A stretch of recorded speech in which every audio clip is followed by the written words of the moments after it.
So, ang bago sa features ng AirPods Pro na to, so ang gagawin lang natin is mangulangot.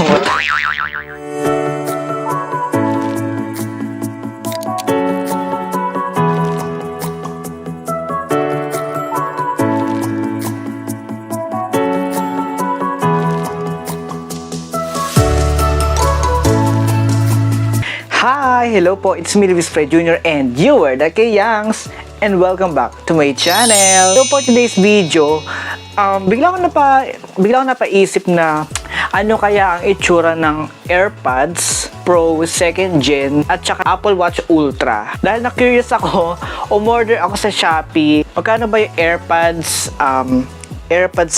sa Apple ngayon? So try natin yung Apple AirPods Pro 2nd Gen price in the Philippines. So, tingnan natin kasi di na ako masyado natingin ang mga presyo ng mga AirPods sa PowerMac kasi wala rin naman akong plano bumili. So, tingnan natin. Eto, buy AirPods Pro 2. So, ang presyo ng AirPods Pro 2, 14,990 pesos. I'm sure maganda naman kasi ang quality ng mga original talaga. Pero na-curious lang ako kung anong sound quality ng mga AirPods sa Shopee lang na hindi original. So, tingnan natin. So, ang AirPods Pro 2nd Gen sa Shopee ay nagkakahalaga ng 675 pesos lang. Ang laki ng difference sa original. Pero tingnan natin kung yung sound quality ba ng Take 675 na AirPods Pro 2nd Gen is kayang tapatan ang original.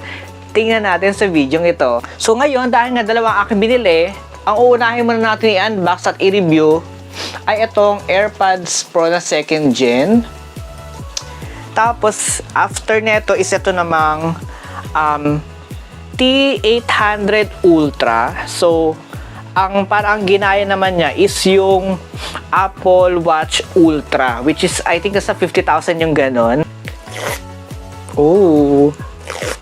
Okay, na-open na natin. Kung titignan nyo yung box, mukha talaga siyang original. Pati yung mga naming niya. May AirPods Pro, may Apple logo. And sa likod, makikita natin na meron siya nakalagay na AirPods Pro 2nd Gen. Tingnan natin kung anong laman dito. So, meron siyang AirPods Pro na ganyan. So, mga features niya ganyan. Wow, may 1-year limited warranty. Chuchu invento Pero tingnan muna natin laman dito sa loob ng box pa. So sa loob meron siyang cable ulit na C to C. So Type C to Lightning ata to. Earbuds ba ang tawag doon? Yung parang silicone. Merong small, medium, and large. So in fairness dito, sa mga tips na to, is hindi siya yung nahuhulog. Kasi ang pansin ko sa AirPods Pro 1st Gen na galing sa Shopee is, pag binuksan mo, nagalaw na yan. So ito, at least nakakabit siya. So, ang bago daw kasi sa AirPods 2nd Gen, meron na siyang speaker sa ilalim. Sa right side niya is meron na siyang lalagyanan ng tali. So ito na, excited na ako. So ito na siya. So ito yung tsura ng AirPods Pro 2nd Gen na galing sa Shopee. Ay, may tunog. Isa pa. Talaga? Ganun ba talaga yung original? Comment down below kasi di pa ako nakakahawak ng original na AirPods Pro 2nd Gen. Pero itatry natin to sa ating iPhone kasi di ba mas compatible or mas makita natin yung mga full potential ng AirPods kung sa iOS natin siya itatry. So pag inangat natin, tingnan natin kung anong lalabas. Ayun, may lumabas na not your AirPods Pro. So connect natin and press and hold yung pindutan niyang bilog sa likod. Ayan, nag-ano siya, connecting na. Oh, taray, kailan na may speaker yung mismong, lalagyanan niya. Interesting. So, wala na siyang lumabas na kung hindi siya authentic or what. Walang lumabas sa... So, try natin. Oh my God, excited na ako. So, tinanggal natin. Okay. Sa kabila naman. So, try natin yung off. Transparency, hello. Noise cancellation. I think, ganoon pa rin. So, wala na bago dun. So, ang bago sa features ng AirPods Pro na to is pwede mong hilaan or lakasan yung volume gamit lang ang mismong AirPods. Kasi sa Gen 3 at sa Pro 1 is walang ganon. So, ang gagawin lang natin is Mukhang ulangot. So, parang i-slide lang natin siya pababa for volume down. So, the moment of truth, try natin yung sound quality niya. So, magpapatugtog tayo ng ating favorite song sa Speak Thou, Enchanted. So, in fairness, ang ganda ng bass niya. Talagang, kung i-rate ko ngayon is nasa 9, kung i-rate ko ngayon, nasa 9 out of 10 yung kanyang bass. Pero yung sa mismong boses, I think medyo, na siya, mas nag-focus sila sa bass compared sa boses. So, I think, sa boses, I think is 8 out of 10. Pero, goods pa rin kung gagamitin mo siya pang music and pang movie. So, sa halagang magkano? 600 plus? Talagang bibilhin ko to. So, meron siyang kasamang case din pala. Sorry. So, meron siyang libreng case. So, lahat naman ng AirPods na nabibili ko is meron talagang libreng jelly case. So, try natin isuot dito sa ating AirPods Pro 2nd Gen. Ito yung ating AirPods Pro 2nd Gen na merong compatible sa wireless charging. Ito yung aking wireless charging pad ng Samsung. Tingnan nyo. Oh! Amazing. Tumunog na siya. Tapos meron pa siyang LED indicator na nasabi nagcha-charge siya. Kung i-rate ko siya, bibigyan ko siya ng 9 out of 10. Sa presyo niya, sobrang mura na nito compared sa original. Magkano original? 15,000. Ito 600 plus lang. Di ba? Tapos, kung gagamitin mo siya for music, talagang the best. T800 Ultra o yung kamukha ng Apple Watch Ultra.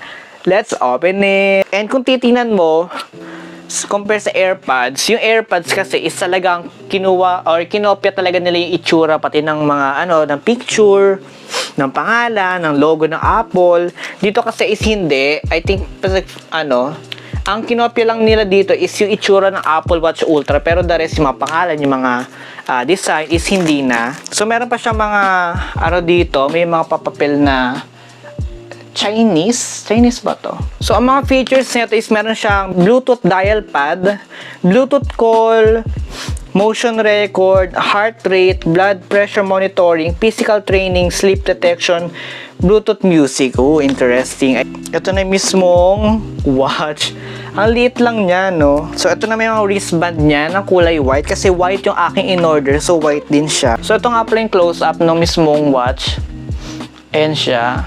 Meron siyang dito, yung umiikot na ring. So, meron din siya pinduto sa right, pero hindi ko pa sure kung anong purpose niya kasi ngayon lang magkakaroon ng gatong klaseng watch. Ayan. So, nakakabit na ang ating wristband. So, meron din siyang kasamang wireless charging dito. So, napakagaan.